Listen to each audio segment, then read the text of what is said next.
मेरे प्यारे भाई बहनों, मेरे सखाओ, मेरे मित्रों, आज की सुबह का राम राम। आपके राम जी को मेरा राम राम। आज के सुप्रभात का अभिनंदन, प्रणाम। आज हम बात करेंगे अच्छा विद्यार्थी कैसे बने। कल हमने बात करी अच्छे नागरिक के बारे में कि अच्छा नागरिक कैसा होता है, अच्छे नागरिक का व्यवहार क्या होता है और अच्छा नागरिक कैसे बना जाता है। आज हम बात करेंगे अच्छा विद्यार्थी कैसा होता है, अच्छे विद्यार्थी का व्यवहार क्या होता है और उसका अनुशासन क्या होता है और उसका रूप क्या होता है। हमारे को इस सत्य को बहुत जल्दी स्वीकार करना चाहिए कि हमारी आत्मा पृथ्वी पर ये बहुत बड़ी स्कूल में भर्ती होने आती है। विद्यार्थी जीवन जो है ये सतत प्रक्रिया है विकास के सिद्धांत की। जीवात्मा लाइफ प्रिंसिपल, ये जीवात्मा जो सुदूर भूतकाल में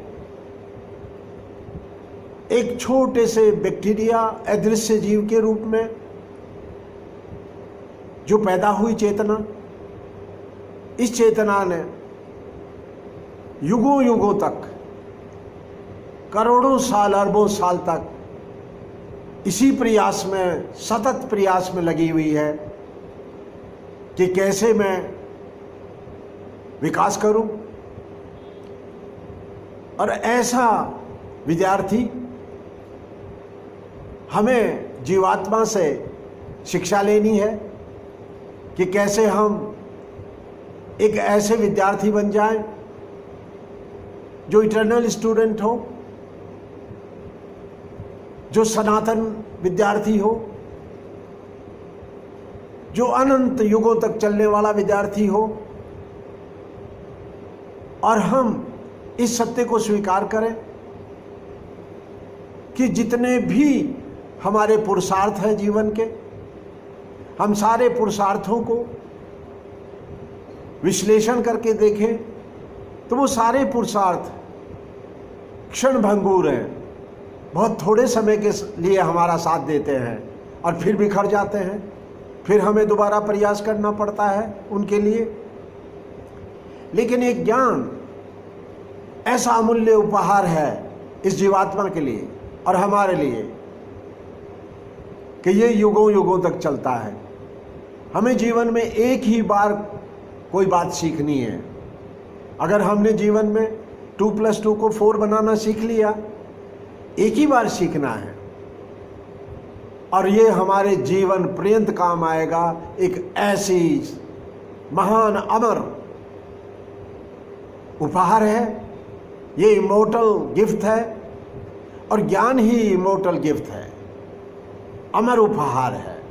ऐसा अमृतत्व है इसमें, ऐसा अमर उपहार है कि हमें एक ही बार प्रयास करना है, एक ही बार हमें सीखना है। और एक बार हम सीख जाएंगे कि 2+2 4 होते हैं तो जीवन पर्यंत हमें दोबारा सीखने की जरूरत नहीं पड़ेगी, फिर ये ऑटोमेटिक हो जाएगा। तो जो भी जीवन में हमें सीखना है उसे एक ही बार सीखना है। ये परमेश्वर ने हमें उपहार दिया है कि जिससे हमारा समय और हमारी एनर्जी, हमारी शक्ति व्यर्थ ना जाए, बार बार हमें उसको रिपीट करने की, सीखने की जरूरत ना पड़े। ऐसी फ्यूल एफिशिएंसी, ऐसा उपहार परमेश्वर ने दिया है कि न हमारा समय खराब हो दोबारा और न हमारी एनर्जी खराब हो दोबारा।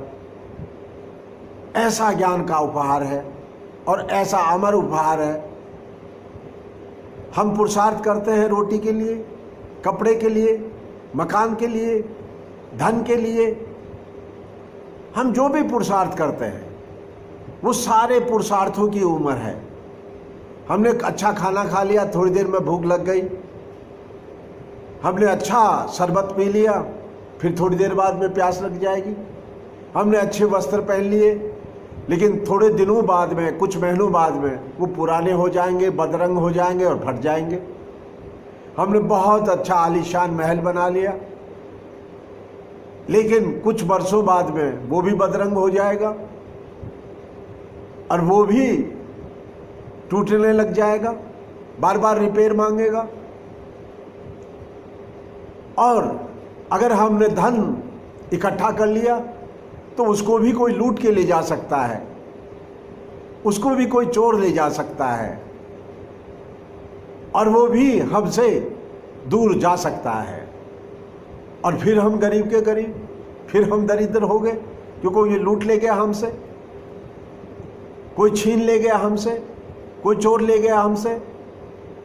तो जितने भी पुरुषार्थ हैं, हम जितनी भी सुरक्षा का वातावरण हमारे चारों तरफ क्रिएट करते हैं, वो सारा सुरक्षा का वातावरण जो हम भौतिक पदार्थों से इकट्ठा करते हैं, हमें बार बार सुरक्षा की जरूरत पड़ती है, चाहे वो रोटी की हो, चाहे वो कपड़े की हो, चाहे वो मकान की हो, जितने भी धन की व्यवस्था। और हम ये सुरक्षा का व्रत हमारे चारों तरफ जो घेरा हम बनाते हैं, ये चार दीवारी हम जो बनाते हैं, हमारे किले की जो दीवार बनाते हैं सुरक्षा की, वो फिर टूट जाती है।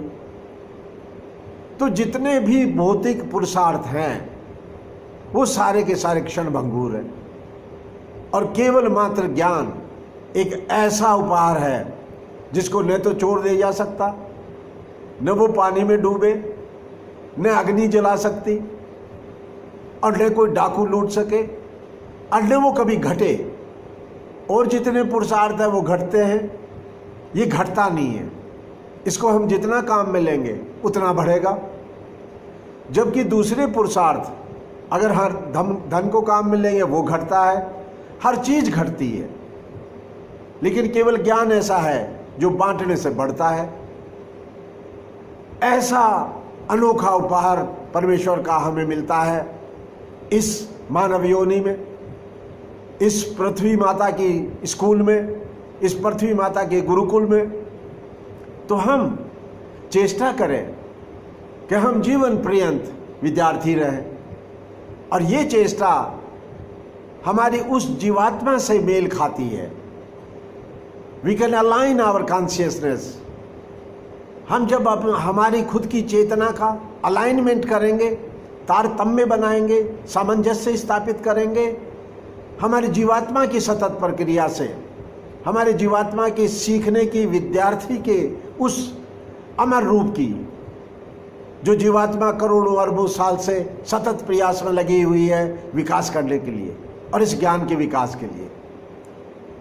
तो हम भी हमारी चेतना को हमारी जीवात्मा के साथ में उसको सामंजस्य बिठाएं और हम विद्यार्थी बन जाएं जीवन भर के लिए, और इस सत्य को पहचानें कि हमारी जीवात्मा इस पृथ्वी पे मानव योनि में जन्म लिया है। इससे बड़ा उपहार क्या होगा, क्योंकि मानव योनि में ही हम ज़्यादा से ज़्यादा ज्ञान का सर्जन कर सकते हैं, ज्ञान का उपार्जन कर सकते हैं और ज्ञान को बढ़ा सकते हैं और ज्ञान को आपस में बांट सकते हैं। और जितना बांटेंगे उतना बढ़ेगा। कितना अनोखा उपहार है और कितनी अनोखी हमारे को ये वरदान मिला है मानव योनि का। और एक बार हमने ज्ञान सीख लिया तो कोई हमसे छीन नहीं सकता, कोई डाकू हमसे लूट नहीं सकता, कोई चोर इसको ले जा नहीं सकता, न आग इसको जला सकती, न पानी इसको बहा सकता, न डुबो सकता। ये तो अमर है। तो हमें ये पहचानना है कि ज्ञान अमर है। तो क्यों हम छोटी छोटी चीज़ों के लिए इतना समय दें, और जितना हो सके वो भी जरूरी है। पांचों पुरुषार्थ जरूरी हैं। भूखे भजन ना हो गोपाला, ये ले तेरी कंठी माला, वो भी संभव नहीं है। हम इस भूल भुलैया में भी ना रहें कि हमारा तो ऐसे ही काम चल जाएगा, हम तो ऐसे ही बाबा जी बन के बैठे रहेंगे, राम नाम जपते रहेंगे, करोड़ राम नाम अगर हमने करोड़ बार ले लिया तो अपने आप ही सब कुछ प्रकट हो जाएगा। वो भी झूठ है, वो सत्य नहीं है। सत्य ये है कि हमें परमेश्वर ने हाथ दिए हैं, केवल हमें ही हाथ दिए हैं। इसका सीधा सा आंसर यही है, उत्तर यही है, और सीधा सा मतलब भी यही है और सार भी यही है कि हमें मेहनत करनी है इन हाथों से। और इन हाथों का हमें सदुपयोग करना है। किसी को घूंसा मारना, किसी को थप्पड़ मारना, उसके लिए नहीं मिले ये हाथ हमारे को। ये हाथ मिले हैं हमारे को किसी की सेवा करने के लिए, इस संसार की सेवा करने के लिए, और इस ज्ञान का उपार्जन करने के लिए, और इस ज्ञान का सर्जन करने के लिए। जब हम हमारे दिमाग का, जो हमारे मस्तिष्क में जो ज्ञान हमने उपार्जन किया है, उसको हम अपने हाथों में उतारेंगे, और जब हम अपने हाथों में इसको उतारते हैं तो ये कर्म योग में बदल जाता है, ऐसा सर्जन। तो इसलिए हमें हाथ दिए गए हैं कि हम ऐसा सर्जन करें जो हमारे लिए भी अच्छा हो और पूरे जीव जगत के लिए अच्छा हो। ऐसा सर्जन करें, ऐसे हम चीज़ें बनाएं, ऐसे हमारे घर हो, ऐसा हमारा परिवेश हो, हमारी हर चीज़ ऐसी हो कि किसी दूसरे प्राणी को कोई तकलीफ ना हो। इसका हम प्रयास करें और इसको सीखने की कोशिश करें, और जीवन भर हम विद्यार्थी रहें, और ऐसे अमर उपहार का हम खुशी मनाएं, और इस वरदान को स्वीकार करें नतमस्तक होकर। ऐसे हम श्रद्धा के भाव में स्थापित हो जाएं कि हम जीवन भर विद्यार्थी रहेंगे, ज्ञान का सर्जन करेंगे, ज्ञान का उपार्जन करेंगे, और इस ज्ञान को फिर हम हमारे हाथों के जरिए इसको धरती पे उतारेंगे। ये जो धरती पे उतारने की प्रक्रिया है, यही वो गूढ़ रहस्य है ज्योतिर्लिंग का, कि कैसे भक्ति से भक्त परमेश्वर को धरती पे उतार लेता है, कैसे भक्त परमेश्वर को, भगवान शिव को विवश कर देता है कि आपको यहीं रुकना पड़ेगा और आपको यहीं स्थापित होना पड़ेगा ज्योतिर्लिंग के रूप में। ऐसी बहुत सी कहानियां हैं, ऐसे बहुत से उदाहरण हैं इस संसार में, और वैज्ञानिक भी यही करता है। आइंस्टाइन ने भी ये किया, तो व्हाइट हेड ने भी ये किया, सभी ने यही किया है कि वो अपने मस्तिष्क की जो चेतना है उसको अपने हाथों में उतारा, उन औजारों से ऑब्जर्वेशंस करी, सब कुछ सीखा और ऐसा सर्जन किया, और उन्होंने भगवान को धरती पे उतार दिया। उस सत्य धर्म को, उस सत्य ज्ञान को हम धरती पे उतारें अपने हाथों के जरिए। अगर केवल हम चेतना का, केवल मस्तिष्क में चेतना लिए घूम रहे हैं तो हम केवल बादल में बैठे हुए हैं। बादल तो बरस ही नहीं रहा है, और जब तक बादल बरसेगा नहीं तो इस बादल की कोई उपयोगिता भी नहीं है। चाहे हम कितना ही बड़ा अहंकार करें और कितने ही बड़े ज्ञानी होकर हम घूमते रहें और पूरी धरती पे चिल्लाते रहें अहम ब्रह्मासी, और हम ज्ञानी हैं, हम जगत गुरु हैं, हम महानायक हैं, नहीं होगा ऐसा। वो झूठ है, वो असत्य है, वो अहंकार है, ऐसा नहीं हो सकता। हमें परमेश्वर के जो नियम हैं, जो सत्य के नियम हैं, उनके साथ में हमारी चेतना का सामंजस्य बिठाना है, और जो परमेश्वर ने, जो इस जीवात्मा ने करोड़ों अरबों साल तक जो सीखा है और सीख कर जो ये मानव योनि हमें दी है, इसके पीछे करोड़ों अरबों साल का ज्ञान है जीवात्मा का, और सतत प्रयास है। तो हमें सबसे पहले हमारी चेतना को इस सत्य के साथ में अलाइन करना है, इसके साथ सामंजस्य बिठाना है, और ऐसे विद्यार्थी बनना है, और जीवन पर्यंत हमें विद्यार्थी बनना है। तो हम अच्छे विद्यार्थी कैसे बनेंगे? इस सत्य को स्वीकार करते हुए कि हमें तो जीवन भर विद्यार्थी रहना है, और अगर हम जो भी बनना चाहें, डॉक्टर बनना चाहें, इंजीनियर बनना चाहें, हम जो बनना चाहें जीवन में, उसका इतना उपार्जन करें उस ज्ञान का कि हम खुद ही विकिपीडिया बन जाए। अगर हम इंजीनियर बनना चाह रहे हैं तो हम इंजीनियरिंग के विकिपीडिया बन जाए, उसके हम एनसाइक्लोपीडिया बन जाए। ऐसी डाटा डिगिंग करें, हम दिन रात हम उसी ज्ञान की सेवा में जुटे रहें, उसी ज्ञान के सर्जन में जुटे रहें, और उसी का उपार्जन करें, उसी के बारे में सोचें, उसी का बिछोने पे सोएं, और उसी को चारों तरफ देखें। ऐसा हमारा प्रत्याहार की साधना हो जाए।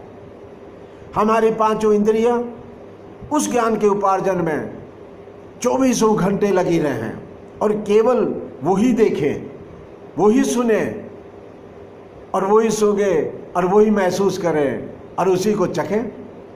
ऐसे ही पांचों इंद्रियां, और छठा हमारा मन मस्तिष्क इसी काम में लगा रहे, इसी तपस्या में लगा रहे कि हम केवल इंजीनियरिंग के बारे में सोचें, इंजीनियरिंग के बिछोने पे सोएं और इंजीनियरिंग को ही चखें।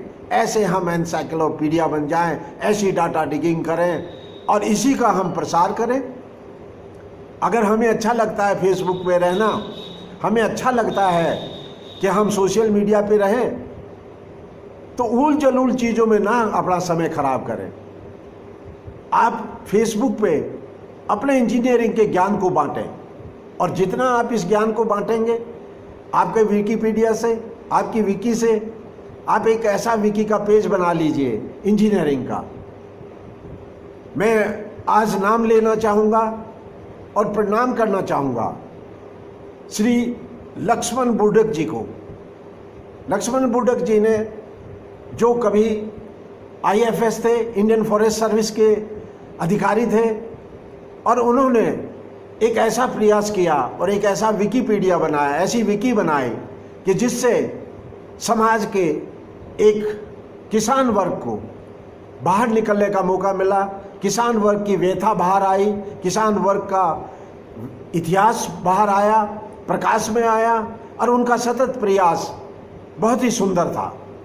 तो ऐसे विकीपीडिया बन जाओ आप, फेसबुक का आप और इस इंटरनेट का और आज के जो संचार माध्यम हैं उनका ऐसा उपयोग करो और ऐसी डाटा डिगिंग करो और ऐसा गूगल करो कि आप इंजीनियरिंग के खुद ही विकीपीडिया बन जाओ, ऐसे एनसाइक्लोपीडिया बन जाओ। ऐसा आपकी प्रत्याहार की साधना हो कि आपकी सारी इंद्रियां और आपका मन मस्तिष्क उसी के बारे में सोचे, उसी के बारे में बोले और सब कुछ वो ही हो जाए, इंजीनियरिंग ही हो जाए। ऐसे आप विद्यार्थी हो जाओ। आपकी हॉबी भी इंजीनियरिंग के नए नए सर्जन करने की होनी चाहिए। अगर आप संगीत सीखना चाहते हैं तो ऐसी डाटा डिगिंग करो संगीत के बारे में कि संगीत कहाँ से चला था और कहाँ पहुँचा। ऐसे उस रावण हत्या के ऊपर आप पहुँचे, ऐसे इतिहास पे पहुँचे कि कैसे रावण ने भक्ति करी थी संगीत के जरिए भगवान शिव की। जब उसने अपने ही हाथ के स्नायुओं को, ऐसे टेंडन्स को, मसल्स के टेंडन्स को, अपने हाथ को काट कर और उसको सुखाकर, और फिर जब उसने अपने ही हाथ में जब वो वायलिन बजाई थी, जो संगीत बजाया था, उससे भगवान शिव को उसने प्रसन्न किया था। ऐसा आपका भाव हो जाए, आप इतिहास की गहराइयों तक पहुंच जाएं और फिर आप संगीत की हर विद्या और संगीत की हर धारा और कैसे कैसे संगीत होते हैं और कैसे कैसे संगीत के औजार होते हैं। अगर आप गिटार बजाना पसंद करते हो तो इस धरती पे जितनी गिटार आज तक बनी हैं उनका आप डाटा डिगिंग करें, उनको गूगल पे देखें और उनको सर्जन करें और ऐसा विकीपीडिया बना दें और फिर उसको फेसबुक के ऊपर, फिर उसको नेट के ऊपर उसका विस्तार करें और उसको बांटें। आप जितना इस ज्ञान को बांटेंगे वो ज्ञान अद्वितीय हो जाएगा, वो इतना ज्ञान बढ़ेगा और कितने लोगों का भला करेगा। क्योंकि आपका जो ये उपहार है, अगर आप किसी को रोटी दे देंगे थोड़ी देर फिर भूख लग जाएगी, कपड़ा दे देंगे वो फट जाएगा 6 महीने बाद में। आप कुछ भी कर दो, कैसा भी उपहार दे दो किसी के लिए, लेकिन वो फिर भी उसकी आयु है। और अगर आप ज्ञान दे देंगे तो वो अमर है और ऐसा अमर उपहार है कि आप जितना बांटोगे बढ़ेगा, कम नहीं होगा। तो आप विकीपीडिया पे ऐसे विकीपीडिया खुद बन जाएं, चाहे जो भी आप क्षेत्र चुने जीवन का, चाहे आप डॉक्टर बनना चाहें, चाहे संगीतज्ञ बनना चाहें, चाहे आप नर्तक बनना चाहें, चाहे भारतनाट्यम के नर्तक बने, जो भी बने। अगर आप किसान बनते हैं तो किसान के एनसाइक्लोपीडिया बन जाएं और किसान के बारे में सोचें और किसान के बारे में महसूस करें और किसान के ही लिए आप ज्ञान का उपार्जन करें और उसको फेसबुक पे बांटें। और जितना आप बांटेंगे और जो भी आप खेत में खुद सीखते हो, आपने नई तरह से गांठ लगाना सीखा, आपने नई तरह से बाड़ करना सीखा खेत में, आपने नई तरह से निराई और गुड़ाई करना सीखा अपने मन से या अपनी क्रियाओं से, उसको भी बांटें कि देखो भाई मैंने इस तरह से गांठ लगाना सीखा है, ये नया तरीका है, आपकी रस्सी नहीं टूटेगी, आपकी गांठ अच्छी रहेगी, गांठ खुलेगी नहीं। और आपके नई चीज़ को जो भी सीखो आप कृषि के क्षेत्र में, और उसकी डाटा डिगिंग करो, ऐसी गहराइयों में जाओ कि कैसे कृषि शुरू हुई थी और किसने की थी। और जब आप यहाँ तक पहुँचोगे कि कृषि का उद्भव जो हुआ है वो हमारी मातृशक्ति ने किया है, और जब आप यहाँ तक पहुँचोगे कैसे मातृशक्ति ने बीज इकट्ठे किए अपने संतान के आगे भविष्य के लिए, और कैसे उन बीजों का संग्रह किया, और कैसे अपने चारों तरफ जंगल में उन्होंने मक्का का खेती करना शुरू कर दिया। तो जब आप मातृशक्ति के उस ज्ञान तक पहुंचेंगे तो आपके दिमाग में मातृशक्ति के लिए, औरत के लिए, डिवाइन फेमिनिन के लिए इतनी श्रद्धा पैदा होगी कि अगर माता ना होती तो हमारा क्या होता। तो आप अर्धनारीश्वर स्वरूप के, जो शिव का अर्धनारीश्वर स्वरूप है, उसके दर्शन करेंगे तो ये ज्ञान आपको वहाँ तक ले जाएगा।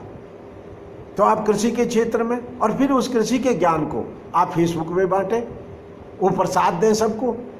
आपने भगवान जी के मंदिर में जाके पूजा तो कर ली और प्रसाद भी ले आए और लेकर घर चले गए, फ़ायदा क्या हुआ?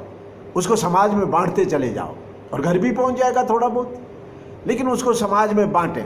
फेसबुक के ऊपर, आप फेसबुक के ऊपर या नेट के ऊपर आज जो संचार माध्यम है हमारे पास में, हम उसको बांट सकते हैं। पहले नहीं था हमारे पास में, ये उपहार था ही नहीं।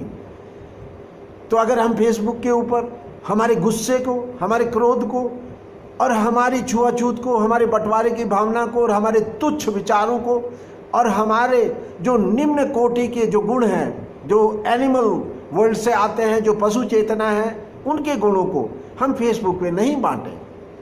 ऐसी मर्यादा रखें, ऐसा मर्यादा का पालन करें, और हम किसान के विकिपीडिया बन जाएं, किसान के ज्ञान के, और उससे हम सब में बांटें। तो विद्यार्थी को एक अमर उपहार मिलता है इस ज्ञान का, और ये हमारी जीवात्मा जीवन पर्यंत विद्यार्थी बन के रहती है। और आज से नहीं, करोड़ों अरबों साल से विद्यार्थी बनी हुई बार बार पृथ्वी पे जन्म लेती है।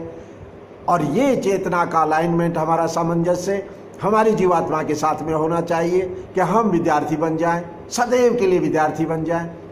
इसके लिए कुछ सीढ़ियां हैं समय साधना की, कि हम समय के सच्चे हो जाएं और ब्रह्म मुहूर्त वाले हो जाएं, निशाचर ना हो।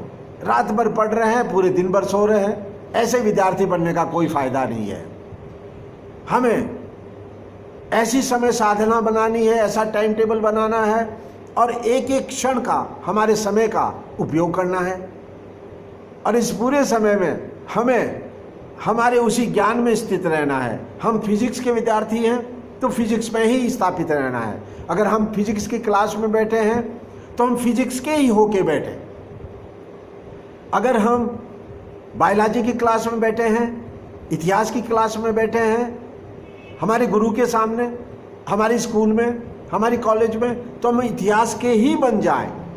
वो जो समय 40 मिनट का है, 50 मिनट का है, 1 घंटे का है, वो सारा समय, एक एक क्षण इतिहास को समर्पित हो जाए, राजनीति शास्त्र को समर्पित हो जाए, वो सारा का सारा एक एक सेकंड बायोलॉजी को हो जाए, जीव विज्ञान को हो जाए, फिजिक्स को हो जाए। ऐसा हमारा समय साधना हो। उस क्लास में हम बैठे हुए हैं और घूम रहे हैं हम कहीं और लंदन में, या हम घूम रहे हैं अमेरिका में या बम्बई में, तो हम कभी भी अच्छे विद्यार्थी नहीं बन पाएंगे। जिस समय हम जहाँ बैठे हैं, जिस क्लास में हम बैठे हैं, हम उसके हो जाएं। अगर हम जीव विज्ञान की क्लास में बैठे हैं तो हम जीव विज्ञानी बन जाएं, हम जीव विज्ञान ही बन जाएं और कुछ भी ना हो। और एक एक क्षण, और हम गुरु से खींच लें जो जितना ज्ञान खींचना है, इस भाव के साथ बैठे कि हम वहाँ से मैक्सिमम लेके उठें, ज़्यादा से ज़्यादा ज्ञान लेके हम वहाँ से उठें उस क्लास से। और कभी क्लास मिस ना करें, कि ऐसा अनोखा अवसर हमें मिला है कि हमें गुरु ज्ञान बांट रहा है और हम क्लास छोड़ के भाग जाएं। तो ऐसा क्लास छोड़ना भी ना करें, ऐसा बंकिंग ना करें, और ऐसा अवसर ना खोएं जीवन का, और कैंटीन में बैठे चाय पीते रह जाए और हम क्लास में नहीं जाएंगे और गुरु आपका इंतजार कर रहे हैं क्लास में। तो ऐसा ना करें। ऐसी समय साधना हो और ऐसा आसन साधना हो कि जहाँ बैठे हो उसी आसन के हो जाओ। अगर हम जीव विज्ञान की क्लास में बैठे हैं तो हमारी ऐसी आसन साधना है कि हम वहाँ से उठ के हमारा मानव मस्तिष्क और हमारा मन उस क्लास की चार दीवारी से बाहर नहीं जा सकता। ऐसी आसन साधना हो। हम अगर जीव विज्ञान की क्लास में हैं तो हम जीव विज्ञान के ही हो गए हैं। हमारी आंखें जीव विज्ञान को देखेंगी, हमारे कान जीव विज्ञान को सुनेंगे, हमारे जो कुछ भी हम हैं, हमारी पूरी चेतना एक जगह केंद्रित होगी। ऐसा प्रत्याहार साधना होगी और ऐसा आसन साधना होगी। उसके बाद हमें बचत भी करनी है, हमें फ्यूल एफिशिएंसी बढ़ानी है। और जो हमने पॉकेट मनी के टाइम में हमारे माता पिता से सीखा है कि कैसे हम डायरी में, पेन और डायरी में लिखते थे पेन से कि भाई हमने एक गुब्बारा खरीदा, कल हमने चॉकलेट खरीदी, तो तीसरे दिन क्यों नहीं हम पेंसिल खरीद लें। तो जो हमने प्रायोरिटीज बनाना सीखा है, तो जो पैसा हमें मिले, जिसका मनी ऑर्डर हमारा आए और जो पापा हमें ट्रांसफ़र करें हमारे अकाउंट में, उसकी हम इज्जत करें, उस पैसे की इज्जत करें और उस पैसे को हमारे पापा के पसीने के साथ में जोड़ के देखें कि हमारे पापा, हमारी मम्मी कैसे दुख पाके, कैसे बसों की भीड़ में, महानगर की भीड़ में धक्के खाकर, कैसे प्रयास करके ये जो 2 पैसा कमा के मेरी मम्मी लाई है, मेरे पापा लाए हैं, मेरे किसान पिता किस तरह से धूप में खड़े रहकर जो ये पैसा मेरे को भेजा है, चाहे वो 100 रुपये हो, चाहे वो 5000 रुपये हो, लेकिन इस पैसे को अपने माता पिता के पसीने से जोड़ के उस पैसे को देखें, हाथ लगाएं और समझें। जब हम हमारी चेतना को हमारे माता पिता की मेहनत से जोड़ देंगे, उनकी तकलीफ़ों से जोड़ देंगे, उनकी पसीने से जोड़ देंगे, तो हम उस पैसे का दुरुपयोग कभी भी नहीं करेंगे। ऐसी चेतना हो हमारी, ऐसी टका साधना हो, ऐसा फ्यूल एफिशिएंसी हो, और फिर हम उस पैसे को ज़्यादा से ज़्यादा कैसे बढ़ा सकते हैं। अगर 5000 रुपये आए और हमने 5000 के जूते खरीद ले, तो हम कैंटीन वाले का पैसा कैसे देंगे, मैस वाले का पैसा कैसे देंगे, हम फीस के पैसे कैसे देंगे, हम ट्यूशन फीस के पैसे कैसे देंगे और चाय वाले का पैसा कैसे देंगे। तो हम चारों तरफ से कर्ज में घिर जाएंगे। किस गलती से कि हमने बड़ाई करने के लिए 5000 के जूते लेके आ गए, 5000 का कमीज पहन के बैठ गए और सबको दिखाते घूम रहे 5000 का कमीज है, और पता चला चाय वाला, मैस वाला और जितने भी लोग हैं सब पीछे घूम रहे हैं कि भाई मैं हमारा पैसा दे दो। तो ऐसा क्या जीवन जीना, ऐसा विद्यार्थी जीवन नहीं होना चाहिए हमारा। हमारा विद्यार्थी जीवन ऐसा होना चाहिए कि जो पैसा हमें मिला है घर से, उसको हम हमारी माता पिता की मेहनत और उनके पसीने से जोड़कर, उनके दुख दर्द से जोड़कर इसको देखें और इसको ज़्यादा से ज़्यादा बढ़ाने की कोशिश करें। वो कैसे बढ़ सकता है कि अगर जब हम कपड़ा खरीदने जाएं तो कोशिश करें कि एक कमीज़ के पैसे में क्या हम 2 खरीद सकते हैं, या 10 जगह बार्गेन करके देखें बाज़ार में, और कपड़े को भी देखें कि कितने दिन चलेगा, कैसा रंग है और कितने दिन ये रंग रहेगा, कितने दिन टिकेगा। अगर ज़्यादा भड़कीला रंग है तो थोड़े दिनों में बदरंग हो जाएगा। तो हम मेलो कलर्स लें, ऐसे कलर्स लें जो ज़्यादा तड़क भड़क ना हो। तो हम पैसे को आगे बढ़ाने की कोशिश करें, उसको स्ट्रेच करने की कोशिश करें, इलास्टिक बना दें उसको लंबा चलाएं कि 5000 रुपये हमारे 1 महीने ही क्यों, 1.5 महीने क्यों नहीं चलते, हम उसको 1.5 महीने चलाने की कोशिश करें। और जब हम उसको 1.5 महीने चलाने की कोशिश करेंगे तो कुछ हमारे पास बचने भी लग जाएगा, और जब हमारे पास बचने लग जाएगा तो फिर हम पापा को कहेंगे, पापा हम आपके लिए गिफ्ट भेज रहे हैं बर्थडे के लिए। तो ये सब हमें करना है और ये हम कर सकते हैं, और ऐसे हम विद्यार्थी बन सकते हैं, ऐसे हमारी टका साधना होगी। और जो हमें पैसा मिला है घर से, उसको हम हमारे माता पिता के दुख दर्द से जोड़कर, उनके पसीने से जोड़कर, उनकी तकलीफ से जोड़कर, फिर हम उसको 1 महीने ही क्यों 1.5 महीने चलाने की कोशिश करेंगे। तो ये हमें जीवन में सीखना है कि हम कैसे पैसे का जो हमें मिला है उपहार हमारे माता पिता से, उसका कैसे से ज़्यादा कैसे हम सदुपयोग करें और कैसी साधना करें, कैसी तपस्या करें, और उसके बाद हम भविष्य के लिए जुट जाएं। ऐसे ही भविष्य की साधना करें कि हमें अगर इंजीनियर बनना है तो हम इंजीनियर के ऐसे विकिपीडिया बन जाएं, हम इंजीनियर के एनसाइक्लोपीडिया बन जाएं उस ज्ञान के, कि हमें हर क्षेत्र का, हर बात का, इंजीनियरिंग का और हर आयाम का हमें पता हो, हर डायमेंशन का पता हो।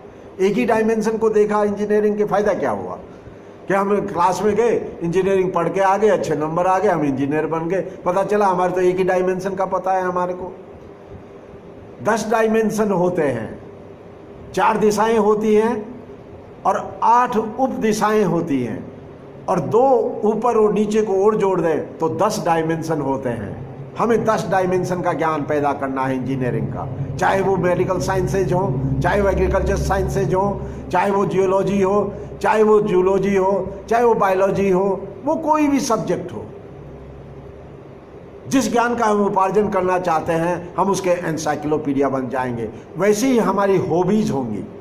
हम हॉबी कैसे बनाएंगे? लोग कहते हैं पढ़ तो रहे हो आप जीव विज्ञान और आप हॉबी बना रहे हो नृत्य की, भरतनाट्यम सीख रहे हो। झगड़ा है वहाँ द्वंद्व है, द्वैत है। आप ड्युअलिटी में ना जाए। हॉबी बनानी है, बनाइए, जरूर बनाइए, क्योंकि हॉबी से आप नए डायमेंशन को सीखेंगे। तो अगर जीव विज्ञान हम पढ़ रहे हैं तो हम हॉबी ऐसी बनाएं कि हम जीवों को जाके देखें, उनकी क्रियाओं का स्टडी करें, उनके फोटोग्राफ्स लें और उनके रंग और उनके ढंग, हर चीज़ की हम स्टडी करें। ये हमारी हॉबी बनाएं।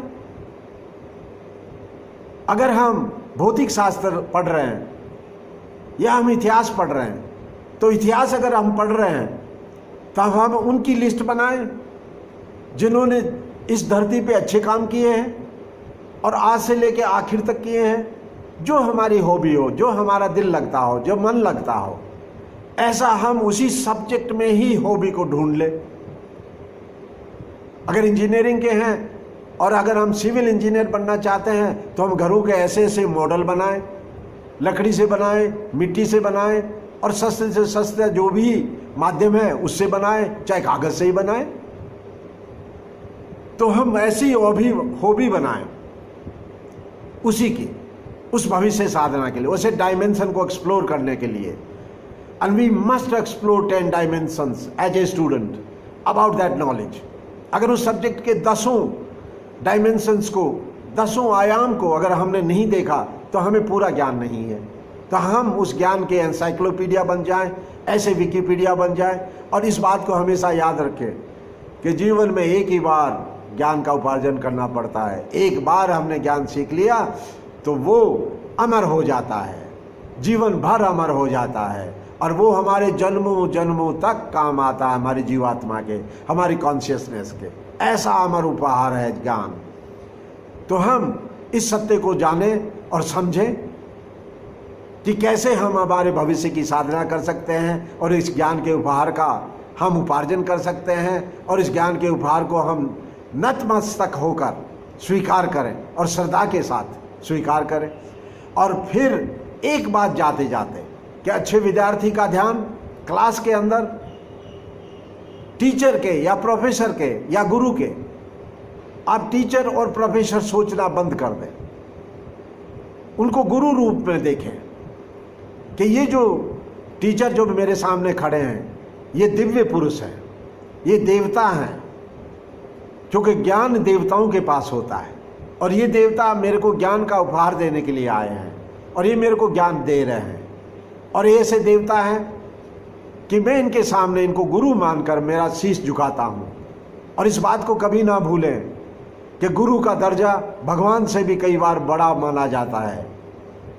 गुरु गोविंद दोनों खड़े काके लागू पाए, बलिहारी गुरु आपकी जो गोविंद दियो बताए।